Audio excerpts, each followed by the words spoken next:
అందరికీ నమస్కారం అండి. మన ఛానల్లో కొంతమంది మేము బయట కంట్రీస్కి వెళ్ళి మేము క్రికెటర్ అవ్వాలి అనుకుంటున్నాం. ఎందుకంటే ఇక్కడ ఇండియాలో కొంచెం కాంపిటీషన్ హెవీగా ఉంది. సో కాబట్టి మాకు ఆపర్చునిటీస్ చాలా తక్కువగా ఉంది. లేదంటే మేము ఇక్కడ హెవీ కాంపిటీషన్ వల్ల మేము బయట కంట్రీస్కి వెళ్ళి మేము క్రికెటర్ అవ్వాలి అనుకుంటున్నాం. మరి దానికి ప్రాసెస్ ఎలా అని చెప్పేసి కొంతమంది అడుగుతున్నారు. సో మనకి చాలామంది క్రికెటర్స్ కూడా మన కంట్రీ నుంచి బయటకు వెళ్ళి యూఎస్ఏ లేదంటే న్యూజిలాండ్ లేదంటే ఇంగ్లాండ్ అలా కూడా క్రికెటర్ అయిన వాళ్ళు చాలామంది ఉన్నారు. దాని తర్వాత వెస్టిండీస్కి కూడా వెళ్ళి క్రికెటర్ అయిన వాళ్ళు చాలామంది ఉన్నారు. మరి వీళ్ళందరూ ఎలా వెళ్తున్నారు అనేది ఒక వీడియో అయితే చేయమంటున్నారు. సో అయితే మరి దాని గురించి ఫస్ట్ మనం మాట్లాడితే ఫస్ట్ మీకు క్రికెట్ మీద ప్యాషన్ ఉండాలి. మరి ప్యాషన్ ఉంటేనే అటువైపు అయితే వెళ్తారు. మరి ఇక్కడ నుంచి మరి మనం వేరే కంట్రీకి ఫస్ట్ షిఫ్ట్ అవ్వాలంటే ఎలా వెళ్ళాలి? ఎయిదర్ మీరు స్టూడెంట్గా అంటే ఇతర చదువుకోవటం కోసమైనా మీరు వెళ్ళాలి, లేదంటే మీకు జాబ్ అటువైపు ట్రాన్స్ఫర్ అయ్యి దాని తర్వాత మీకు వర్కింగ్ వీసా మీద అయినా వెళ్ళాలి, లేదంటే ఇంకా ఆల్రెడీ మీ ఫ్యామిలీ అక్కడ సెటిల్ అయి ఉంటే అలాగైనా మీరు వెళ్ళాలి. సో మరి వీటన్నిటికీ వీసా ప్రాసెస్ ఉండేది. ఫస్ట్ మీకు పాస్పోర్ట్ ఉండాలి. సో పాస్పోర్ట్ నుంచి దాని తర్వాత వీసా తెచ్చుకుంటారు.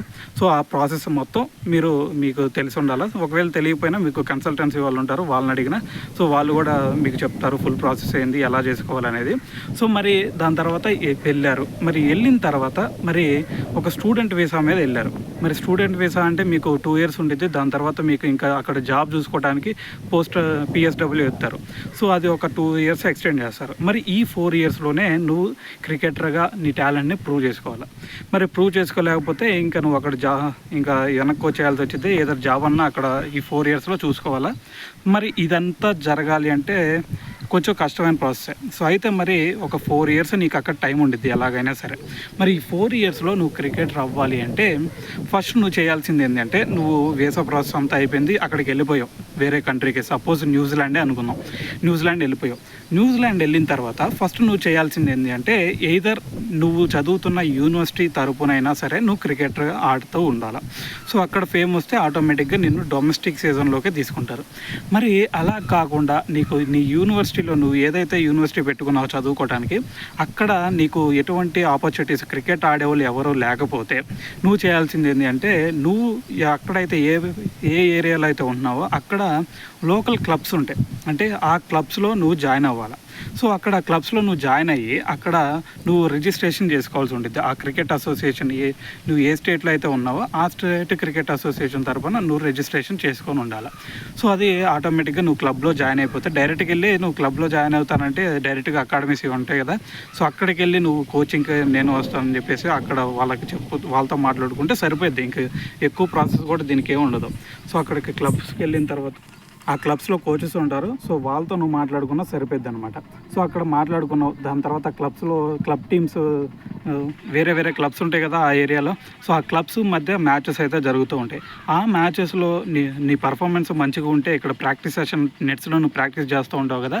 ఆ ప్రాక్టీస్ సెషన్లో నీ పర్ఫార్మెన్స్ బాగుంది అనిపించిందంటే ఆటోమేటిక్గా క్లబ్ టీంలో తీసుకుంటారు. అక్కడ మ్యాచెస్ కూడా నీతో ఆడిస్తారు. మరి ఆ క్లబ్ మ్యాచెస్లో నీ పర్ఫార్మెన్స్ మంచిగా ఉంది అని కనుక వాళ్ళకి అనిపిస్తే దాని తర్వాత అక్కడ ఆల్రెడీ నువ్వు మంచి పర్ఫార్మెన్స్ ఉంటే ఆటోమేటిక్గా నీ పేరు బయటకు వచ్చేసిద్ది. సో అక్కడ దాని తర్వాత నిన్ను డిస్ట్రిక్ట్ టీమ్స్ తీసుకుంటారు. అర్థమైందా? డిస్ట్రిక్ట్ సెలక్షన్స్లో ఆటోమేటిక్గా నీ పర్ఫార్మెన్స్ మంచిగా ఉంటే ఈ క్లబ్ టీమ్స్ వీటిల్లో ఆటోమేటిక్గా నిన్ను డిస్ట్రిక్ట్ అయితే సెలెక్ట్ చేయడం జరిగింది. ఆ డిస్ట్రిక్ట్లో నువ్వు పర్ఫార్మెన్స్ మంచిగా చేస్తే గుర్తుపెట్టుకో, డిస్ట్రిక్ట్లో దాని తర్వాత ఈ క్లబ్ టీమ్స్ దీని తర్వాత డిస్ట్రిక్ట్ మ్యాచెస్లో నువ్వు మంచి పర్ఫార్మెన్స్ ఉంటే ఆటోమేటిక్గా న్యూజిలాండ్ టీం గురించి నేను చెప్తున్నాను ఫస్ట్. సో ఇక్కడ ఈ డిస్ట్రిక్ట్ టీంలో కూడా నీ పర్ఫార్మెన్స్ మంచిగా ఉంటే ఆటోమేటిక్గా నిన్ను డొమెస్టిక్ సీజన్లోకి తీసుకుంటారు. అంటే అక్కడ మొత్తం 6 teams ఉంటాయి. మనకి ఇక్కడ చాలా టీమ్స్ ఉన్నాయి. అంటే మనకి మొత్తం 28 states సంథింగ్ ఉంటాయి కదా, 29 states. సో ఇలాగ మనకి చాలా ఉన్నాయి. కానీ వాళ్ళకి మొత్తం 6 teams మాత్రమే ఉన్నాయి డొమెస్టిక్ సీజన్లో. ఆ డొమెస్టిక్ టీమ్స్లో నిన్ను తీసుకుంటారు. ఈ ఏది లోకల్ టీమ్స్లో నువ్వు మంచిగా ఆడాలి, దాని తర్వాత లోకల్ క్లబ్ టీమ్స్లో మంచిగా ఆడాలి, డిస్ట్రిక్ట్ సెలక్షన్స్లో నువ్వు మంచి పర్ఫామ్ చేస్తే సో దాని తర్వాత నిన్ను డైరెక్ట్గా డొమెస్టిక్ సీజన్స్కి తీసుకుంటారనమాట. సో అక్కడ కూడా నీ పర్ఫార్మెన్స్ మంచిగా ఉంటే డైరెక్ట్గా న్యూజిలాండ్ ఏ టీమ్గా. సో మీ అందరికీ తెలుసు మనం ప్రాక్టీస్ సెషన్స్ కోసం మన వాళ్ళు న్యూజిలాండ్ వెళ్ళినప్పుడు వాళ్ళతో మ్యాచెస్ ప్రాక్టీస్ సెషన్స్ ఆడుతూ ఉంటారు. సో అలాగా నిన్ను కూడా న్యూజిలాండ్ ఏ టీంకి తీసుకోవడం జరిగింది. దాని తర్వాత న్యూజిలాండ్ ఏ టీం నుంచి అక్కడ పర్ఫార్మెన్స్ సరిగ్గా ఉంటే అక్కడ నుంచి నిన్ను డైరెక్ట్గా న్యూజిలాండ్ టీంకి తీసుకుంటారు. మరి ఇలాగా 1 ఇయర్లో జరిగిద్దా అన్న ఇదంతా ప్రాసెస్ అంటే 1 ఇయర్లో జరగటం చాలా అంటే చాలా కష్టం నువ్వు న్యూజిలాండ్ టీంకి ఆడాలి అంటే. ఎందుకంటే న్యూజిలాండ్ టీం అనే కాదు, ఏ క్రికెట్ ఏ కంట్రీ టీంకైనా నువ్వు రిప్రజెంట్ చేయాలంటే కనీసం ఒక 2 ఇయర్స్ అయినా నువ్వు అక్కడ రెసిడెన్సీ ఉన్నట్టు నీ ప్రూఫ్ చూపించాలి. ఎందుకంటే నీకు అక్కడ సిటిజన్షిప్ ఖచ్చితంగా రావాలి. ఎందుకంటే నువ్వు అదే కంట్రీలో ఉంటున్నావు, అదే కంట్రీకి సంబంధించినవి అని నువ్వు తెలియాలి ఫస్ట్ వాళ్ళకి. సో అదంతా ఎలా తెలుస్తుంది అంటే నువ్వు ఏదో న్యూజిలాండ్కి అయితే ఒక 3 ఇయర్స్ అయినా నువ్వు అక్కడ రెసిడెన్సీ ఉంటున్నావు అని చెప్పేసి వాళ్ళకి ఒక ప్రూఫ్ అయితే ఉండాలి. సో కాబట్టి ఒక 3 ఇయర్స్ అయితే ఖచ్చితంగా పట్టిద్ది నువ్వు న్యూజిలాండ్ టీంకి రిప్రజెంట్ చేయాలి అంటే. సో ఇది మాత్రం గుర్తుపెట్టుకో. సో నువ్వు ఎక్కడనే కాదు ఎక్కడైనా సరే నువ్వు అట్లీస్ట్ ఒక 2 to 3 ఇయర్స్ అయినా ఖచ్చితంగా నువ్వు అదే కంట్రీలో ఉంటూ లేదంటే అక్కడ జాబ్ చేస్తూ అయినా ఉండాలా, లేదంటే ఇంకా నువ్వు అక్కడ రెసిడెన్సీ అయినా ఉండాలి. సో ఈ 3 ఇయర్స్ అయినా నువ్వు ఖచ్చితంగా ఉంటే మాత్రమే నువ్వు అక్కడ క్రికెటర్గా అవటానికి ఛాన్స్ ఉంది. మరి దాని తర్వాత అన్న మరి మాకు డాక్యుమెంట్స్ ఏమన్నా కావాలా అని చెప్పేసి మీకు కొన్ని డౌట్స్ అయితే రావచ్చు. సో అక్కడ మీకు డాక్యుమెంట్స్ కూడా కొన్ని అయితే ఖచ్చితంగా కావాలి. అవేంటంటే ఫస్ట్ ఇక్కడ నుంచి వెళ్తానికి మీకు పాస్పోర్ట్ కావాలి.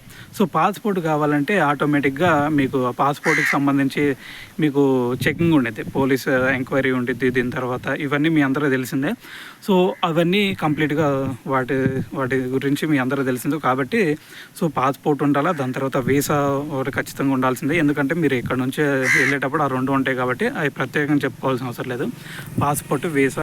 దాని తర్వాత మీరు స్టడీ మీద కనుక వెళ్తే అక్కడ మీ యూనివర్సిటీ తరపున మీరు ఆ యూనివర్సిటీలో మీకు ఒక ఆఫర్ లెటర్ వచ్చిందని చెప్పేసి మీకు ఖచ్చితంగా ఆ ప్రూఫ్ అయితే మీరు చూపించాల్సిందే. ఏదర్ మీరు అక్కడ వర్కింగ్ కోసం వెళ్ళినట్టయితే అక్కడ వర్కింగ్ సంబంధించి ఆఫర్ లెటర్ కూడా మీకు, ఏదో సపోజ్ ఒక జాబ్ మీద వెళ్ళారనుకోండి, ఆ జాబ్కి సంబంధించి ఆఫర్ లెటర్ ఇవి కూడా మీరు ఖచ్చితంగా చూపించాలి. లేదంటే మీరు అక్కడ రెసిడెన్సీ ఉంటున్నారంటే అక్కడ రెసిడెన్సీకి సంబంధించి మీకు కరెంట్ బిల్స్ ఇవన్నీ ఉంటాయి కదా.